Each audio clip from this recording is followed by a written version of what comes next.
The night was a vast canvas of darkness, the highway stretching out before us like an unending ribbon of asphalt. My fingers gripped the steering wheel as I navigated the desolate road, surrounded by an emptiness that seemed to swallow both time and space. My partner, Sarah, reclined in the passenger seat, lost in the rhythmic hum of the engine and the monotony of the road. We were on a cross-country journey, a spontaneous escape from the demands of everyday life. The plan was simple: drive until the road ran out and then drive a little more. It was liberating, the sensation of being untethered from the familiar and embracing the vast unknown. The night had descended with an inky blackness, the kind that blurs the line between fantasy and reality. The headlights of our car cut through the darkness, revealing nothing but the narrow path illuminated by their beams. The world beyond the reach of our headlights was a void, a place where imagination could run wild. As we cruised along the deserted highway, a sense of isolation settled over us. The landscape, shrouded in darkness, felt like a forgotten realm untouched by the passage of time. The only sound was the steady thrum of the engine, a rhythmic heartbeat that echoed through the emptiness. Amid the solitude, a flicker of movement caught my eye. In the periphery of the headlights, a figure appeared, silhouetted against the night. It happened so fast, an ephemeral blur that materialized out of nowhere and then vanished. My foot instinctively pressed on the brake, and the car screeched to a halt. What was that? Sarah's voice broke the stillness, her eyes wide with a mix of confusion and curiosity. I don't know, I replied, my gaze fixed on the spot where the figure had appeared. Maybe it was just my imagination playing tricks on me. But the unease lingered. The sensation of being watched permeated the air, an intangible presence that hung like a veil around us. I dismissed it as paranoia, a byproduct of the isolated highway and the boundless darkness that enveloped us. As we resumed our journey, the unease intensified. The headlights carved through the night, revealing nothing but the vacant road ahead. The figure, if it had ever existed, remained an enigma lost in the shadows. A heavy silence settled in the car, the kind that precedes a storm, a quiet anticipation of the unknown. Suddenly, without warning, a dull thud reverberated through the car. The vehicle jolted, and my grip on the steering wheel tightened. Sarah and I exchanged alarmed glances as the car shuddered to a stop. My heart raced, and I felt a knot of apprehension tighten in my stomach. What the hell was that? Sarah's voice wavered as she uttered the question that echoed the sentiment in my mind. I don't know. Something hit us, I replied, my eyes scanning the rearview mirror. There was nothing but the deserted highway stretching into the blackness. We cautiously stepped out of the car, the night air cool against our skin. The headlights cast a pallid glow on the empty road. I walked around the car, inspecting it for damage, but there was nothing, no dents, no scratches. It was as if the impact had been a phantom, a fleeting collision with the intangible. Confusion clouded our senses as we stood on the empty highway, the darkness pressing in from all sides. It was then that the realization struck, a disconcerting awareness that we were not alone. The air crackled with an unseen energy, and the vast emptiness seemed to hide something just beyond the reach of our senses. A rustle in the shadows caught our attention, a whisper of movement that defied explanation.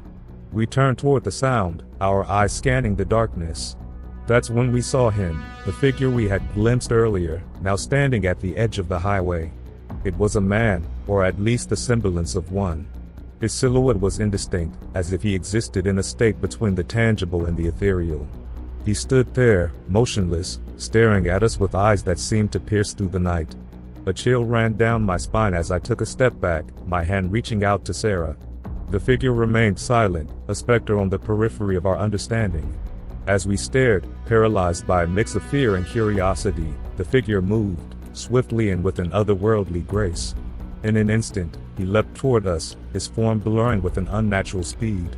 The impact was sudden and forceful, the sensation of a collision that defied the laws of physics. We stumbled backward, and when we regained our composure, the figure was gone. The highway stretched before us, an unbroken path leading into the abyss. The figure had vanished as mysteriously as he had appeared. The air hung heavy with a lingering presence, and the isolation of the deserted highway became an oppressive weight. We need to get out of here, Sarah's voice trembled with urgency, mirroring the fear that pulsed through my veins. Without a second thought, we ran back to the car and sped away from the enigmatic figure and the desolate stretch of highway. The road seemed to stretch on indefinitely, each passing mile a reassurance that we were leaving the eerie encounter behind. Yet, the unease lingered, a spectral residue that clung to the fabric of our reality. As we drove, the presence manifested itself once again.